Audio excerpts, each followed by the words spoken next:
नमस्कार विद्यार्थी मित्रांनो, मी खेमचंद्र पाटील आपलं सर्वांचं स्वागत करतो. आज आपण PSI मुख्य 2011 मधील पार्ट 2 आपण कालच्या सत्रामध्ये पार्ट 1 मधले 35 ते 40 प्रश्न आपण घेतलेत. आज आपण उरलेले प्रश्नांची चर्चा या ठिकाणी करणार आहेत. पहिला प्रश्न आपल्या समोर आलाय बघा, हा संख्या कूट प्रश्नावरचा प्रश्न आहे. त्रिकोणामध्ये संख्या विशिष्ट नियमानुसार मांडलेला तो नियम असा आहे बघा, इकडच्या तिरकस बाजूंवरील संख्यांचा गुणाकार 7 गुणिला 6 करून छेदस्थानच्या संख्येने भागितलाय. 7 सकम 42 भागिला 21 बरोबर 2. तो त्रिकोणाच्या मध्यभागी लिहिलेला आहे. दुसऱ्या त्रिकोणात बघितलं तर 12 गुणिला 15 भागिला 45 भागाकार करा. 15 एक 15, 15 त्रिक 45, 12 भागिला 3 म्हणजे 4. या अनुषंगाने 10 गुणिला प्रश्नचिन्ह भागिला 20 बरोबर 8 यायला पाहिजे. 0 0 जर कॅन्सल केलं आपण तर वरती 16 असेल तर 16 भागिला 2 म्हणजे 8. तुमचं उत्तर पर्याय क्रमांक 3 येणार आहे.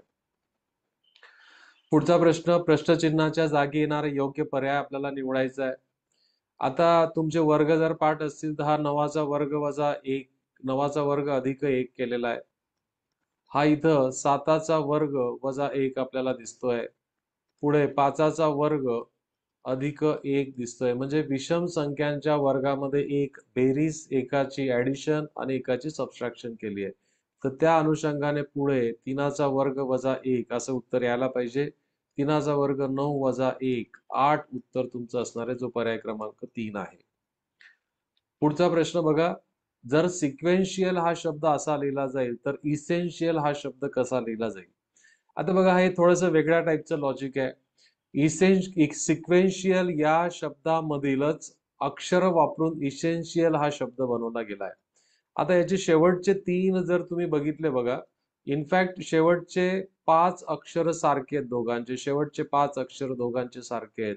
तर शेवटचा ग्रुप सारखा यायला पाहिजे. 1 2 3 4 5 म्हणजे बघा, एवढा जर गट आपण जर सारखा घेतला, एवढा गट जर आपण सारखा घेतला तर 9 8 5 6 4, 9 8 5 6 4 तो आपल्याला इथं दिसतोय बघा. 9 8 5 6 4 इथं पण आपल्याला दिसतोय. म्हणजे हे दोघं उत्तर तर तुमचे येणार नाही. आता इथं 1 2 3 4 हे उरले होते. इथं किती आहेत? 1 2 3 4 5 अंक आपल्याला इथे दिसत आहेत. तर ई साठी काय वापरलं बघा. आता ई साठी इथं 9 वापरला होता. तर इथं ई साठी तुम्हाला ई साठी 19 वापरलेला आहे. 19 वापरला असेल बघा. कारण ई साठी इथं जर 1 वापरला तर इथं पण 1 वापरला गेला पाहिजे. हा, इथं तो हा 19 आलेलाच आहे इथं. म्हणजे तुमचं उत्तर पर्याय क्रमांक 1 येणार आहे. पुढचा प्रश्न बघा, पुन्हा संख्या कूट प्रश्नावरचा आहे. तुम्ही जर अशा प्रकारचा गुणाकार केला, इथं बघा हा गुणाकार जर तुम्ही केला 5 गुणिला 10 50, 50 गुणिला जर 20 जर केले तुम्ही तर तुमचं उत्तर 1000 येईल. 50 गुणिला 20 केलं तर किती होतील? 1000 होतील. तरी सर्वांचा गुणाकार 1000 यायला पाहिजे. 5 गुणिला 8, 8 पंचे 40, 40 ला 25 ने गुणलं तर 1000 उत्तर होईल. म्हणजे x ची किंमत 25 यायला पाहिजे. इथं पण बघा, जर आपण 5 गुणिला 40 जर 200, 200 गुणिला 5 केले तर 1000 होईल. म्हणजेच x ची किंमत 25 आणि y ची किंमत 5 यायला पाहिजे. तो पर्याय क्रमांक 2 आपल्याला दिसतोय. जर चॅनलला तुम्ही नवीन असाल विद्यार्थी मित्रांनो तर चॅनलला लाईक करा, सबस्क्राईब करा आणि PYQ अनालिसिस सिरीज मध्ये ऑलरेडी आपण STI PSI असिस्टंटच्या प्रिलिम्सचे आपण त्या ठिकाणी अनालिसिस करून चुकलोय. त्याच्या लिंक्स डिस्क्रिप्शन बॉक्समध्ये दिलेला आहे. PSI मेन्स पार्ट नंबर 1 आपण ऑलरेडी घेतलेला आहे. हा पार्ट नंबर 2 आपली चर्चा चाललेली आहे. पुढचा प्रश्न बघा. पुढच्या प्रश्नामध्ये आपल्याला काय म्हणतोय की अक्षय आणि अहमद यांच्या वयांच्या बेरजेची 4 पट ही 23 आहे. म्हणजे याचाच अर्थ अक्षय आणि अहमद यांच्या वयांची बेरीज ही 23 वर्ष यायला पाहिजे. कारण 4 पट जर 92 आहे म्हणजे त्यांची बेरीज ही 23 यायला पाहिजे. नंतर अहमद आणि अमृता यांच्या बेरजेची तिप्पट ही 42 आहे म्हणजे त्यांची बेरीज 14 यायला पाहिजे. नंतर अमृताच्या वयाची 5 पट, अमृताच्या वयाची 5 पट ही अक्षयच्या वयाच्या दुप्पटी एवढी आहे. आता बघा हे समीकरण जर आपण वजा करून टाकलं तर अहमद अहमद कॅन्सल होऊन जाईल. तर आपल्याला असं भेटणार आहे अक्षय आणि अमृता यांच्या वयातला फरक हा किती आहे? 9 आहे. इथं जर तुम्ही अमृता आणि अक्षय यांच्या वयाचं गुणोत्तर जर तुम्ही घेतलं, अमृता आणि अक्षय यांच्या वयाचं गुणोत्तर 2:5 येईल. आता 2:5 यांच्यातला फरक बघा. अमृताचं वय 2x माना आणि अक्षयचं वय 5x माना. तर दोघांमधला फरक हा किती आहे? 3x आहे. तर 3x बरोबर 9, याचाच अर्थ x बरोबर 3. x बरोबर जर 3 असेल तर अक्षयचं वय 5x आहे, म्हणजे त्याचं वय आलं 15 वर्ष. अमृताचं वय 2x आहे, म्हणजे अमृताचं वय आलं 6 वर्ष. आपल्याला कोणाचं विचारलं? अहमदचं विचारलंय. आता बघा अक्षय जर 15 वर्षाचा असेल आणि अहमद आणि अक्षय यांची बेरीज 23 होते, म्हणजे वर्षाचा असला पाहिजे. तुमचं उत्तर पर्याय क्रमांक 4 येईल. थोडासा लेंदी होता प्रश्न, पण आपण गुणोत्तराच्या मदतीने त्याला लवकर करता येईल. पुढचा प्रश्न बघा. एक संख्या दिली आहे आणि त्या 5 अंकी संख्यामध्ये आपल्याला असं म्हटलंय की पहिल्या आणि 5व्या संख्येचा गुणाकार मधल्या अंका एवढा आहे. आता बघा पहिला आणि 5वा 8 त्रिक 24 होतात, पण मधला 24 पाहिजे, अंक पाहिजे आपल्याला. 6 त्रिक 18 होतात, अंक भेटत नाही. इथं पण 8 त्रिक 24 होतात, अंक भेटत नाही. 3 दुने 6 होतो, 5वा हात मधला हात 6 आहे, म्हणजे तुमचं एकच उत्तर आहे असेल, पर्याय क्रमांक 3. पुढे काय जे असेल ते असू द्यात, आपल्याला त्याच्याशी काही घेणं देणं नाहीये. आपल्याला पहिल्याच गोष्टीवरून उत्तर भेटून गेलेलं आहे. सो इलिमिनेशन पद्धतीचा पुरेपूर वापर करा. पुढचा प्रश्न हा दिशा ज्ञानावरचा बघा. दिशा ज्ञानावरचा प्रश्न सॉल्व्ह करण्यासाठी मी म्हटलं होतं तुम्हाला आकृती काढा. वसंत हा पूर्वेकडे तोंड करून उभा आहे आणि तो दक्षिणेकडे, पूर्वेकडे तोंड करून उभा होता, दक्षिणेकडे गेलाय. 8 मीटर गेलाय. तिथून उजवीकडे वळून, उजवीकडे म्हणजे घड्याच्या काट्याच्या दिशेने 5 मीटर अंतर चाललाय. नंतर पुन्हा उजवीकडे वळून 8 मीटर चाललाय. म्हणजे पुन्हा उजवीकडे म्हणजे उत्तरेकडे, म्हणजे वरच्या बाजूला जाईल. हे 8 मीटर आला. ओके. पुन्हा डावीकडे वळून 8 मीटर, पुन्हा डावीकडे म्हणजे या दिशेने 8 मीटर अंतर चालला. आता बघा तेथून तो सरळ चालत जाण्यासाठी त्याला किती मीटर अंतर जावं लागेल? आता तिरकस अंतर, त्याने सुरुवात इथून केली होती बघा, त्याची सुरुवात इथून आहे आणि हा शेवट आहे इथं. जर मी जोडली तर आयताच्या गुणधर्मानुसार समोरासमोरील बाजू सारख्या असतात. ही 8 आहे, ही 5 आहे, तर 8 5 13 मीटर, सरळ 13 मीटर अंतर त्याला जावं लागेल, जो तुमचा पर्याय क्रमांक 4 आहे. तर दिशा ज्ञानावरचे प्रॉब्लेम सॉल्व्ह करताना आकृती काढणं हे सर्वात सोयीचं असेल. पुढचं बघा, बैठक व्यवस्थेवरचा प्रश्न आहे. 5 मुली रांगेत बसल्या आहेत. रीटा ही लीनाच्या उजव्या बाजूस बसली आहे. आता बघा इथं लीना कोणत्या बाजूला त्यांचे चेहरे आहेत हे आपल्याला माहिती नाही, म्हणून आपण ते उत्तरेकडे तोंड करून बसले असं म्हणू. इथं लीना बसली आणि लीनाच्या उजवीकडे, आता लीनाच्या उजवीकडे बघा इथं कुठं पण ती असू शकते. ओके, कुठं पण लगेच उजवीकडे असं म्हटलं नाहीये. पुढे काय म्हणते, रीटा नंतर सीता तिच्या डाव्या बाजूला बसली आहे. आता बघा इथं रीटा असायला पाहिजे आणि इथं सीता तिच्या डाव्या बाजूला असायला पाहिजे, कारण जेव्हा तुम्ही उत्तरेकडे तोंड करून घेताय तेव्हा त्या व्यक्तींची ही उजवी बाजू असणार आहे आणि ही बाजू असणार आहे.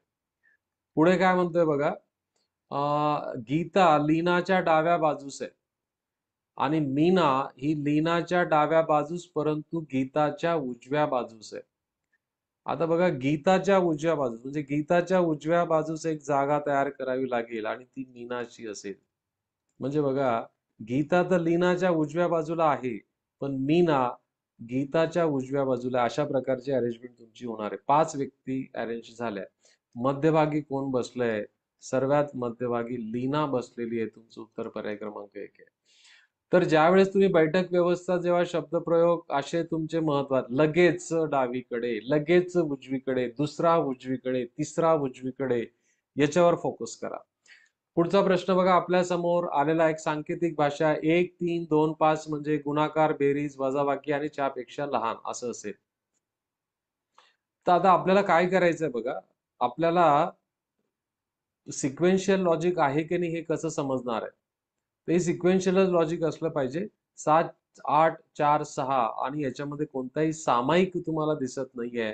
म्हणजे इक्वल टू साठी वापरला गेलेला 7 असायला पाहिजे या लॉजिक प्रमाणे. च्यापेक्षा लहानपेक्षा 5 असायला पाहिजे. आपलं उत्तर 7 आणि च्यापेक्षा लहानसाठी काय असायला पाहिजे? 5 असायला पाहिजे. च्यापेक्षा मोठ्यासाठी 8 असायला पाहिजे. गुणाकारासाठी 1 असायला पाहिजे आणि स्टारसाठी 4 असायला पाहिजे. असं उत्तर अपेक्षित होतं. पण या ठिकाणी 7 3 8 1 4 असं दिलेलं आहे. तर हे उत्तर अपेक्षित आहे, पण इथं करेक्शन करून हे उत्तर असं असायला पाहिजे. ठीक आहे. पुढचा प्रश्न बघा, सी बरोबर 6 जी बरोबर 14 असेल तर या नियमाचं पालन करून याचा आपल्याला कोड शोधायचा आहे. अशा प्रकारचा या धर्तीवरचा प्रश्न खूप लेटेस्ट मध्ये UPSC मध्ये विचारला गेला होता. आता सी म्हणजे 6 कसं बघा, सी चा क्रमांक तर 3 आहे, 3ची दुप्पट त्या ठिकाणी 6 होते. जी चा क्रमांक 7 आहे, जी चा क्रमांक 7 आहे, 7ची दुप्पट 14. आता 4 बघा, 4 कोणाची दुप्पट आहे? 2ची दुप्पट. 2 कोणाचा नंबर आहे? बी चा नंबर आहे. नंतर हा 2 म्हणजे काय? एकाची दुप्पट आहे म्हणजे 1. आता हा 14 घ्या पूर्ण. 14 म्हणजे काय? कोणाची दुप्पट आहे? 7ची दुप्पट. म्हणजे तुमचं उत्तर काय असेल? बॅग असेल. पर्याय क्रमांक 4. EJOT हा शब्द विशिष्ट नियमानुसार लिहिलाय. तर पुढील शब्दासाठी हा नियम वापरून लिहिलेला शब्द EJOT याचे जर क्रमांक घेतले तर E चा क्रमांक 5 आहे, J चा 10 आहे, O चा 15 आहे आणि T चा 25 आहे. म्हणजे 5-5 चा फरक आहे. 5 चे गुणक आहेत. आता Z चा क्रमांक आहे बघा 26, नंतर U चा क्रमांक 21, 5 ने कमी झालं. V चा क्रमांक आहे 16 आणि K चा क्रमांक आहे 11. 5-5 ने कमी होत आहे. तिथं बघून घेऊ. इथं हा W 23 वर आहे, हा 20 वर आहे, हा 17 वर आहे आणि हा 14 वर आहे. 5-5 ने कमी होणारे आपल्याला पाहिजे आहेत. तर याच्यामध्ये पण लय आहे, पण 5-5 ने कमी होणारा पाहिजे असेल तर तुमचं उत्तर पर्याय क्रमांक 1 असणार. रमेश क्रिकेट खेळतो, रमेश व महेश हॉकी खेळतो, गणेश व परेश खो खो खेळतात, महेश व गणेश फुटबॉल खेळतात. तर फुटबॉल व हॉकी हे दोघी खेळ खेळणाऱ्या मुलाचं नाव काय? फुटबॉल आणि हॉकी. फुटबॉल आणि हॉकी मध्ये रमेश आणि महेश आहे. रमेश महेश मला पाहिजे, बाकीचे ओढून टाका.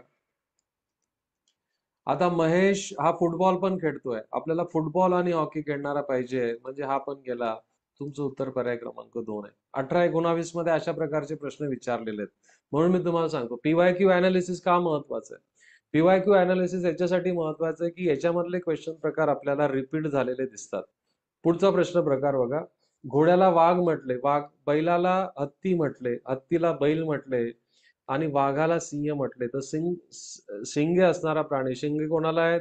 बैलाला आहेत. पण बैलाला काय म्हटलं जातं? हत्ती म्हटलं जातं. म्हणून तुमचं उत्तर पर्याय क्रमांक 2.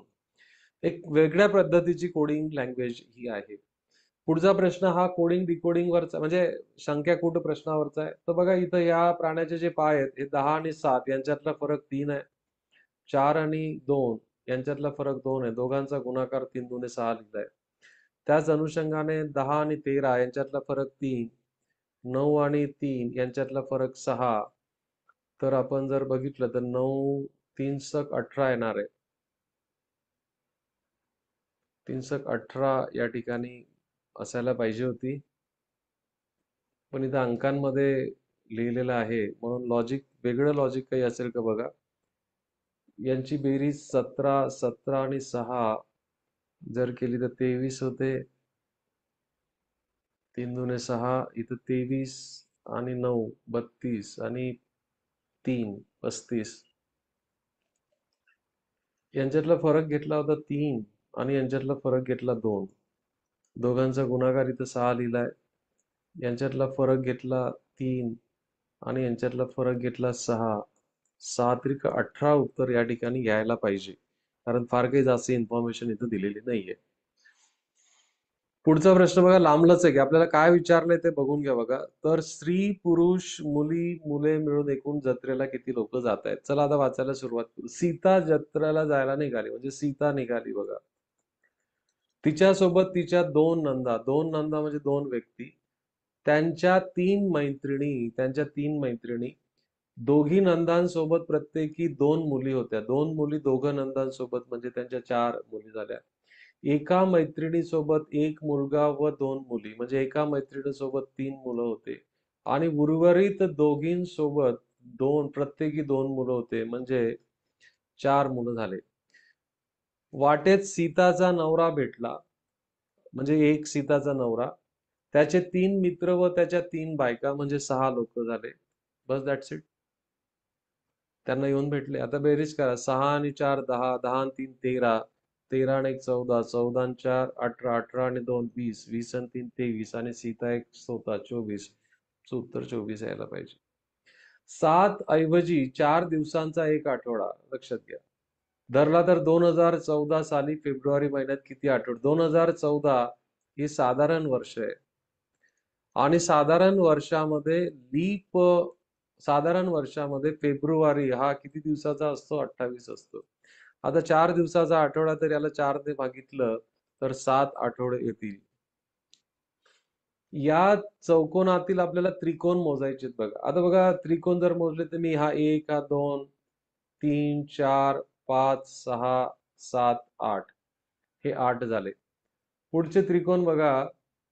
पुढचा हे दोघांना एकत्र करून हा एक 9, हा एक 10. तसाच हा इकडचा एक 11 आणि हा इकडचा एक 12, म्हणजे 12 त्रिकोण आपले व्हायला पाहिजे. आजकाल याच्यापेक्षा क्लिष्ट आणि कठीण प्रश्न आपल्याला विचारलेले दिसतात. पुढे DCB बरोबर. आता बघा, डी चा अपोजिट मित्र आहे बघा डब्ल्यू. म्हणजे याचा 4 आहे आणि याचा 23 आहे, दोघांची बेरीज 27 होते. सी चा विरुद्ध मित्र आहे एक्स, सी चा नंबर आहे 3, याचा नंबर आहे 24, या दोघांची विरुद्ध मित्र आहेत, दोघांची बेरीज 27 होते. म्हणजे आपण A B C D E F G H I J K L M बघा, A to M and N to Z असे जर लिहिले तर इथं हे अपोजिट मित्र तयार होतात. म्हणजे सी चा अपोजिट मित्र एक्स, डी चा अपोजिट मित्र आहे डब्ल्यू, डी चा अपोजिट मित्र आहे वाय, तसंच आय चा विरुद्ध मित्र आहे आर. आणि याच्यासाठी मी सांगतो इंडियन रेल्वे असा शब्द लक्षात ठेवा, इंडियन रेल्वे. एच चा विरुद्ध मित्र एस, हॉटस्पॉट. जी चा विरुद्ध मित्र आहे T, GST. So R S T तुमचं उत्तर यायला पाहिजे, पर्याय क्रमांक 3. सिलॉलिझम, तर्क आणि अनुमानावरचा प्रश्न आहे. सर्व खुर्च्या पुस्तकं आहेत. सर्व खुर्च्या पुस्तकं आहेत, तर खुर्च्यांचा वर्तुळ पूर्णपणे सामावला जाणाऱ्या पुस्तकांमध्ये. पुढे काय म्हणतो बघा, काही पुस्तके टेबल आहेत. सो पुस्तकं आणि टेबल वर्तुळ ओव्हरलॅप असेल. तर या माहितीच्या आधारे खालील विधानांपैकी कोणते विधान अधिक ग्राह्य म्हणता येईल? सर्व पुस्तकं खुर्च्या आहेत का? नाही. काही पुस्तके टेबल आहेत ना. हे पुस्तके काय टेबल आहेत, म्हणजे तुमचं उत्तर पर्याय क्रमांक 2 असेल. खूप सुंदर प्रश्न आहे. मला या गटात आवडलेला हा सुंदर प्रश्न. गटाशी जुळणारे पद ओळखा. आता बघा, इथं काय केलंय बघा त्यांनी, पहिला आणि शेवटचा 6 आणि 9 यांची बेरीज 15 होते. आणि मधल्या दोघांची बेरीज पण 15 होते. यांची बेरीज आणि यांची बेरीज 15 होते. प्रत्येक संख्येमध्ये बघून घ्या, ती सारखी होते. 5 आणि 2 7, 4 आणि 3 7, 6 आणि 3 9, 8 आणि 1 9, 8 आणि 4 12, 7 5 12. तर असा निवडा कोणता आहे. तर तुमचं उत्तर पर्याय क्रमांक 3 यायला पाहिजे, कारण 7 आणि 2 यांची बेरीज 9 होते आणि 6 आणि 3 यांची पण बेरीज 9 होते. सो गटाशी जुळणारं पद आपल्याला निवडायचं. आता या ठिकाणी बघा, हा प्रश्न आपल्याला विचारलाय की विसंगत गट आपल्याला ओळखायचा आहे. विसंगत गट. आता मगाशी केला त्याचप्रमाणे बघा, डी चा पुढचा ई शेवटी आहे, एफ चा पुढचा जी, जी च्या पुढचं अक्षर एच, एच चा पुढचा आय, जे च्या पुढचा के, के च्या पुढचा एल इथं पाहिजे होता, पण इथं एम लिहिलाय. बघू आपण पुढे काय होतं. STUV, व्हीच्या पुढचा W, LMNO, ओच्या पुढचा P, म्हणजे विसंगत गट हाच असायला पाहिजे, पर्याय क्रमांक 2. पुढचं बघा, आपल्याला नातेसंबंधावरचा प्रश्न आहे. नातू आहे. ड हा नातू आहे कोणाचा? बचा, म्हणजे 3 जनरेशन क्रिएट होतील. क हा मुलगा आहे कोणाचा? बचा. क मुलगा आहे म्हणजे ही पहिली जनरेशन, दुसरी जनरेशन, तिसरी जनरेशन. हा क चा आजा आहे म्हणजे याचा पण बाप आहे कोण? 4 जनरेशन क्रिएट झाले. म्हणजे याला नातू म्हणेल आणि ड ला पंतू म्हणेल. तर आपल्याला विचारलं ड चे शी नाते काय? तर पंतू पंजोबा तुमचं उत्तर येणारे 4 जनरेशन क्रिएट झाले. पुढचा प्रश्न बघा, सुंदर प्रश्न आहे. 7 49 7 5 25 5, तर याचा संबंध काय? आता बघा, हा पहिला आणि शेवटचा 7 आहे, 7चा वर्ग इथे लिहिलाय. पहिला आणि शेवटचा 5 आहे, 5चा वर्ग 25 लिहिलाय. पहिला आणि शेवटचा 6 आहे, 6चा वर्ग लिहिलाय. कळा मग कोणतं तुमचं उत्तर यायला पाहिजे? तर तुमचं उत्तर पर्याय क्रमांक 1 यायला पाहिजे. पहिल्या आणि शेवटच्या संख्येचा वर्ग त्या ठिकाणी मध्यभागी लिहिलाय. तर काही प्रश्न खरंच आउट ऑफ द बॉक्स आहे. आता तो ट्रेंड वापरला जात नाही, पण जर वापरला गेला तर आपल्याला ह्या PYQचा नक्की फायदा होणार आहे. पुढचा प्रश्न बघा, संख्या विशिष्ट क्रमाने दिलाय, तो क्रम ओळखून आपल्याला लिहायचं. बघा, उतरता क्रम आहे आणि संख्या फटाफट कमी होत आहे, ते इथून दिसतंय बघा. 52/2 26, 104/2 26, 108/2 104, म्हणजे 2 ने भागितलं जात आहे. तर 26/2 म्हणजे काय? 13. तुमचं उत्तर पर्याय क्रमांक 4 असायला पाहिजे. चला, पुढचा प्रश्न आपल्या समोर आलाय.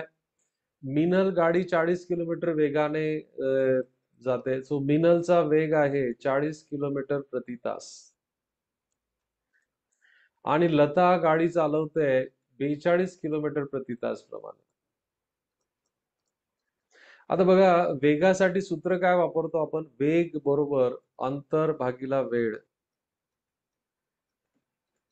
आता अनंत काय? अनंतचा वेग काढू आपण. अनंतने 120 किलोमीटर अंतर 2.5 तासात, 2.5 तास म्हणजे 502 तास, म्हणजे काय? 240/5, 48 किलोमीटर प्रति तास याचा वेग आहे. कोणाचा? अनंतचा. म्हणजे मिनलचा वेग 40 आहे, लताचा वेग 42 आहे, याचा 48 आहे. आता प्रमोदने 5 मिनिटात 3 किलोमीटर, 5 मिनिटात 3 किलोमीटर, 3 किलोमीटर भागिला 5 मिनिट म्हणजे 560 तास. ओके, मिनिटांचं तासांमध्ये रूपांतर करावं लागेल. हा 60 वरती गुणेल त्याला 3 180/3, 180/5 म्हणजे 36. प्रमोदचा वेग आला 36. आपल्याला सर्वाधिक वेग विचारला आहे, तर सर्वाधिक वेग हा अनंतचा येणार आहे. ओके, चला पुढचा प्रश्न हा गणितीय क्रियेवरचा आहे. बेरजेला गुणाकार म्हटले, म्हणून जिथं जिथं बेरीज वापरली असेल तिथं गुणाकाराचं रूपांतर करा. गुणाकाराला वजाबाकी म्हटले, तो 8 - 96. भागाकाराला बेरीज म्हटलंय. ओके, आणि वजाबाकीला भागाकार म्हटलंय. तर अशी सिच्युएशन क्रिएट झाली. ओके, चला, तो 25 × 200 गुणाकार बोडमास्टर रूल वापरू. 25 × 200 वजा 96 अधिक 16/12 म्हणजे 4 चोक 16 आणि 4 त्रिक 12 अशी सिच्युएशन येईल. आता हे अपूर्णांकात आहे, पूर्ण काही भाग जात नाही याचा, म्हणजे पुन्हा या प्रश्नामध्ये काहीतरी चेंजेस अपेक्षित होते, कारण अपूर्णांकामध्ये येते. सर्व उत्तर पूर्णांकात दिले. ठीक आहे, तर अशा प्रकारे विद्यार्थी मित्रांनो, आपण PSI पार्ट 2 आपण या ठिकाणी कंप्लीट केलाय. PSI मेन्सचा पार्ट आपण कंप्लीट केलेला आहे. आपण जेव्हा पुढचं अनालिसिस घेऊ तेव्हा STI मेन्सचं अनालिसिस आपल्याला त्या ठिकाणी घ्यायचे 2011चं. व्हिडिओ आवडला असेल लाईक करा, सबस्क्राईब करा, जास्तीत जास्त विद्यार्थ्यांपर्यंत शेअर करा. 2011 पासून 2023 पर्यंतचे अनालिसिस आपण इथे घेणार आहेत. काल एका विद्यार्थ्याने सूचना दिली होती की सर 2017 पासून 2023 चे घ्या, तर आपण ते पण घेऊ. तर ही सुरुवात केलेली आहे, त्या पण गोष्टी आपण चर्चा आणि डिस्कशन करणारच आहे. चलो, thank you very much. Bye bye. Happy learning.